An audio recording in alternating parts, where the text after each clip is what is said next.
We have some breaking news right now on Denver 7 News at 7 a.m. on Local 3. A huge apartment fire in Boulder that is still very active right now. This is the live view from Air Tracker 7 over the scene. A lot of smoke coming out of the roof of the building as 3 ladder trucks at least have been up for more than an hour now, fighting those flames. We have team coverage on the fire. We'll get you the weather conditions around there and traffic issues it's causing, but we want to get to Denver 7's Jessica Crawford on the ground there at the Diagonal Highway and 28th Street. Jessica, you were telling us, looks like the flames are mostly out now, but what else are you seeing? That's right. We are here at the Magwood Apartments, and yes, we are seeing that the flames have been out for, I want to say maybe about 20 minutes or so. We're seeing a lot less smoke as well. Definitely seems as though they're making progress.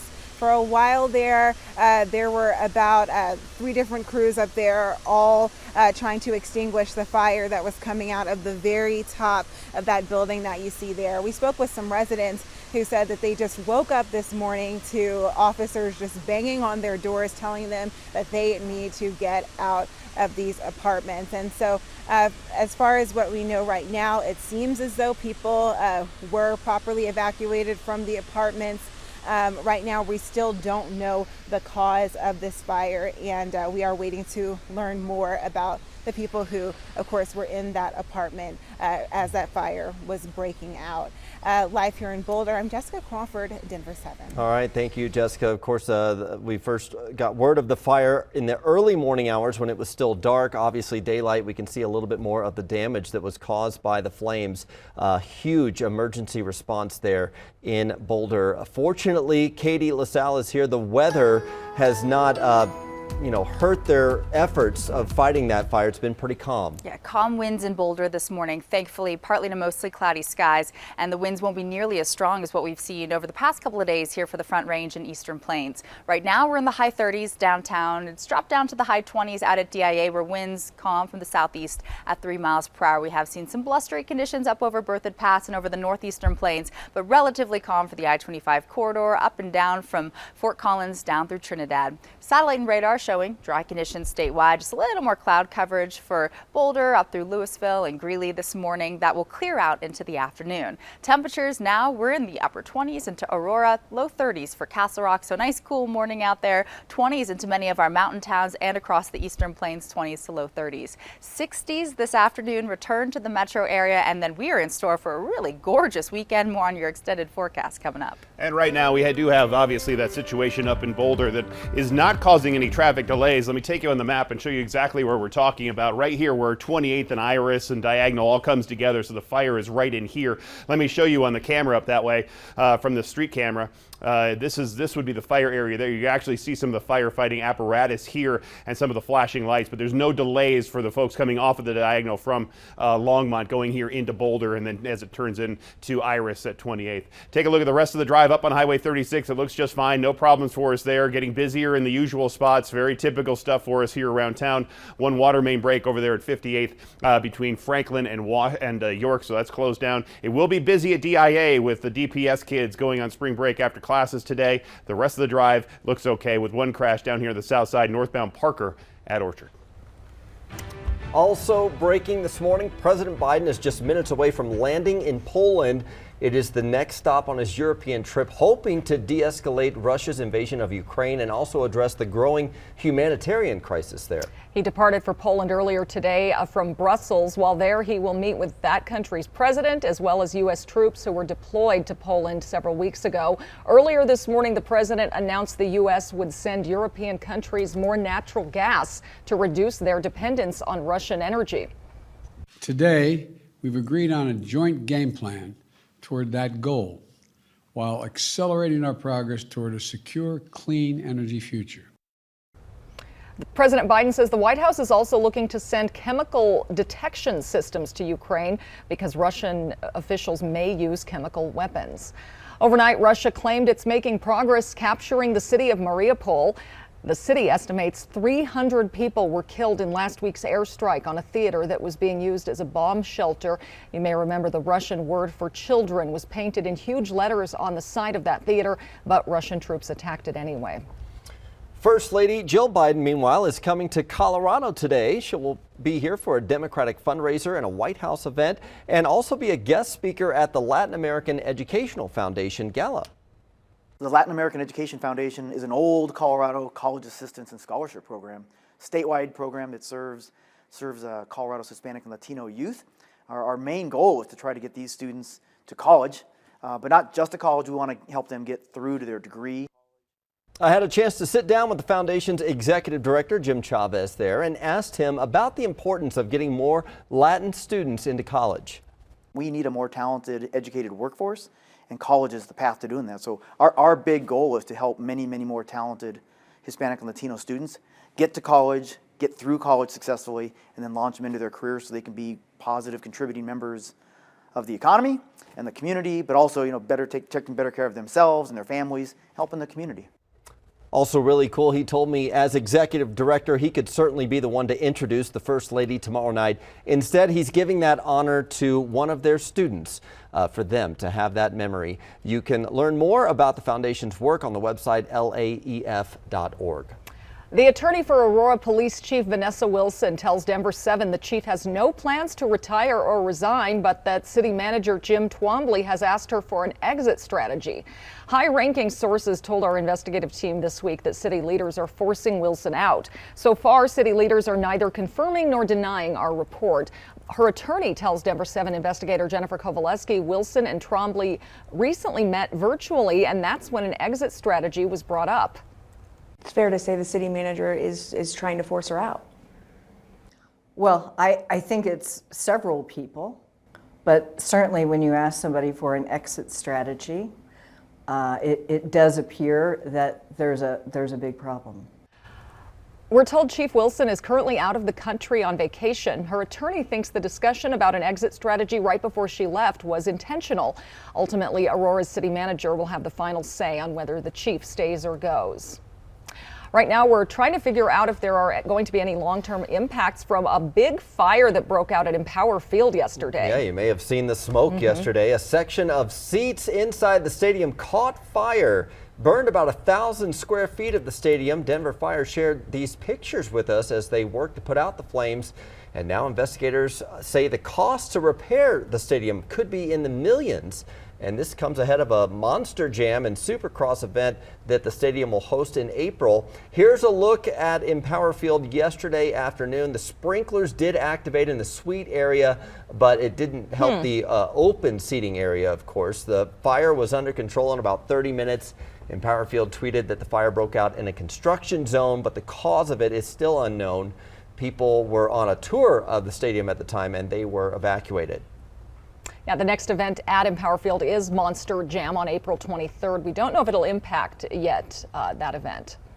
If you are headed to the airport or the east side of Denver and want to take the A-Line train, give yourself a little more time. RTD has had to cancel runs of the A-Line again today. We've seen cancellations several times this week. The agency says it's on staffing issues. We sent Denver 7's Veronica Acosta to get some answers because this won't be an easy fix for frustrated riders.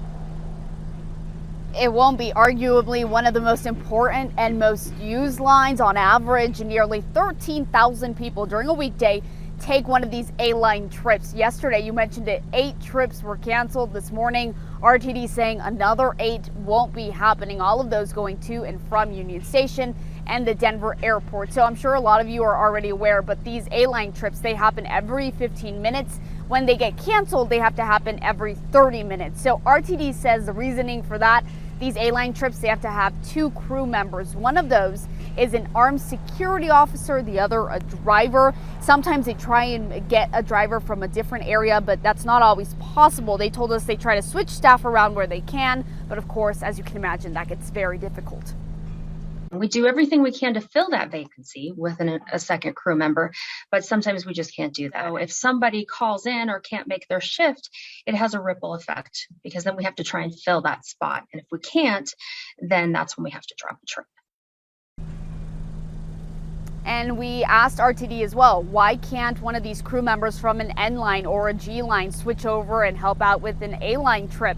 They said it's, again, because of those armed security officers. The A-Line trip has them, but some of these others don't. So that's why they can't do that. We also asked RTD if at any point they plan on just getting rid of the every 15-minute car trip and instead making it an every 30 minutes so they don't have to be canceling these every day or multiple times a week like they have this week.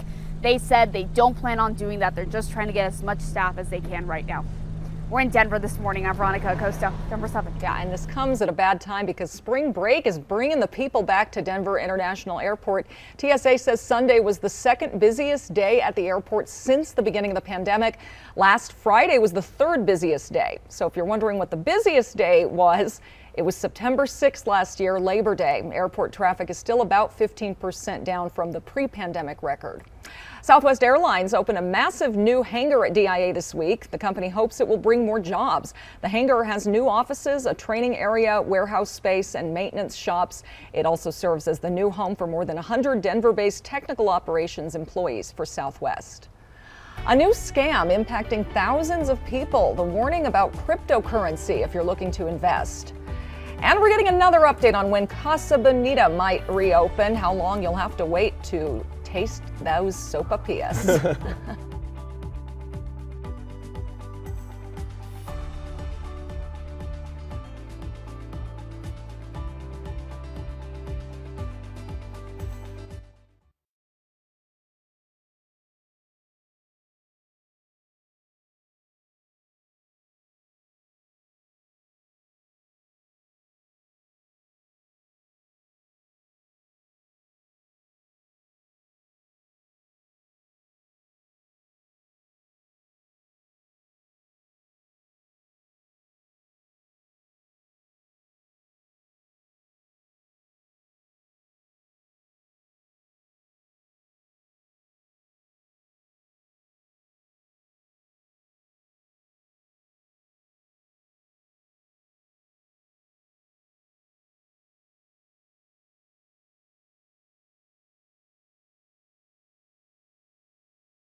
At 7:12 now, we are monitoring breaking news in Boulder. An apartment fire broke out about an hour and a half ago. This is at the corner of the Diagonal Highway and 28th Street.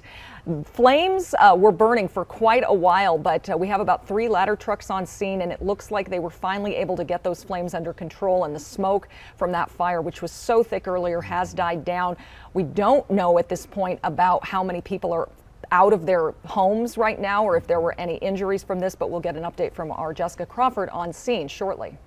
Well, keeping it in Boulder County, Marshall fire victims will get a better picture next week of what debris removal will look like. Boulder County plans to host a virtual meeting next Tuesday at 6 p.m. with the hired contractor to do the work to outline details of the debris removal process. Meanwhile, a special pop-up shop this weekend will help Marshall fire victims get some of the items back that they lost. The Boulder Jewish Community Center and Joyful Journeys Community Enrichment will host that free shop. It'll take place tomorrow and Sunday at the Boulder JCC. Fire survivors will get a chance to look for items like clothing, household supplies, and hygiene items. Golden's Mother Cabrini Shrine is getting an upgrade. The Retreat and Pilgrimage Center with a statue of Jesus you can see from I-70 is undergoing nearly $5 million worth of improvements. The Denver Business Journal reports the shrine has already finished expanding its gift shop. The project includes expanding the existing chapel and adding a visitors cafe. A coffee shop in Denver is now closed after being evicted from its space, but not over missed rent. Malia Halamariam started Kabad Coffee back in 2019, signed a lease with a clause that said she would remain the only coffee and breakfast shop in the complex. But a new management company took over and push for a new lease that would allow competing chains to move in next door. CABRINI was temporarily closed in January due to COVID staffing issues, and that's when the new management company evicted CABRINI from the space, but is still requiring rent until a new business moves in. It's my life, my kids' investment, and I work hard. Why they take advantage of it? Why they do that? They can do other people's like that? Why me? It's painful. A very tough situation. She is now fighting her former management in court. We reached out to an attorney representing the management company, but they have not gotten back to us. Well, you may not be able to cross off visiting the revamped CASA BONITA from your summer bucket list, but Lakewood's Pink Palace should be open to the public this year sometime. The Denver Post reports CASA BONITA's head chef says they're eyeing a late 2022 reopening. So maybe it's going to be a Christmas quesadilla. Hopefully a lot better food. That's what we're all putting our hopes on now.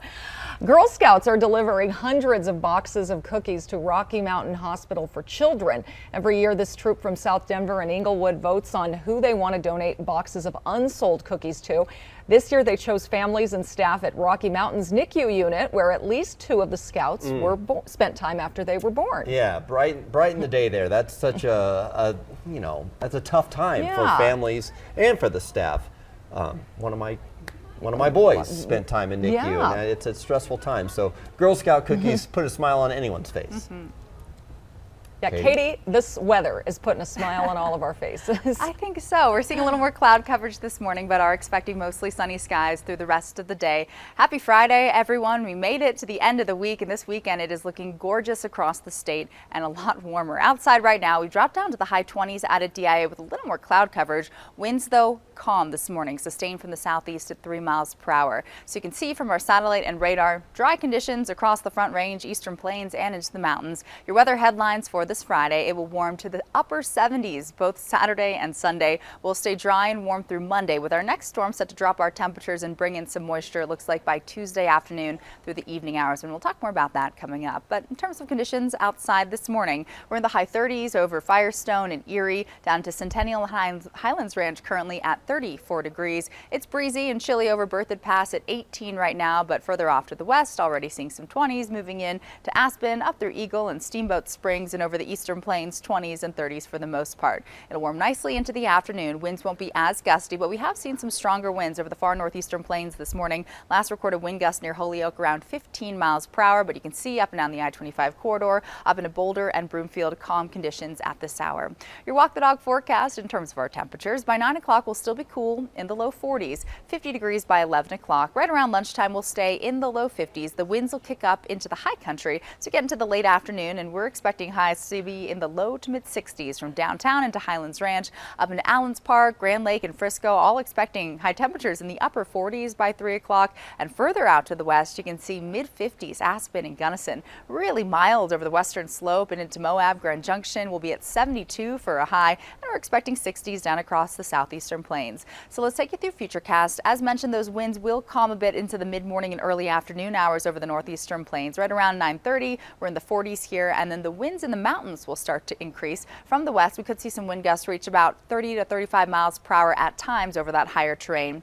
2:30, right around 3 o'clock, we'll see those low 60s move into the metro area. It'll be pleasant this evening. Here's right around 7:30. We'll still be around 60 degrees in Denver, down through Parker. So if you have any evening dinner plans or if you're out and about tonight, it should be a mild one, but you still want a jacket, with overnight lows falling to the 40s by early tomorrow morning. Just a mix of sun and clouds to start our Saturday, and it's going to warm up quickly. The winds will be stronger tomorrow over the metro area. We could see wind gusts reach about 25 miles per hour. But in terms of those temperatures, shorts and t-shirt weather, springtime will return here and really settle in here across much of the metro area. And you can see 76 degrees for our expected high on Saturday. And those winds will be sustained from the west around 5 to 15 miles per hour into the afternoon. Into the high country tomorrow, it's going to be mostly sunny. If you're going in skiing or snowboarding, it's going to be a beautiful beautiful afternoon. Plenty of sunshine and around 10,000 feet. The winds will be strong, but the temperatures mild in the 50s, and they're at the valley level from Gunnison into Aspen and Vail. 60s return.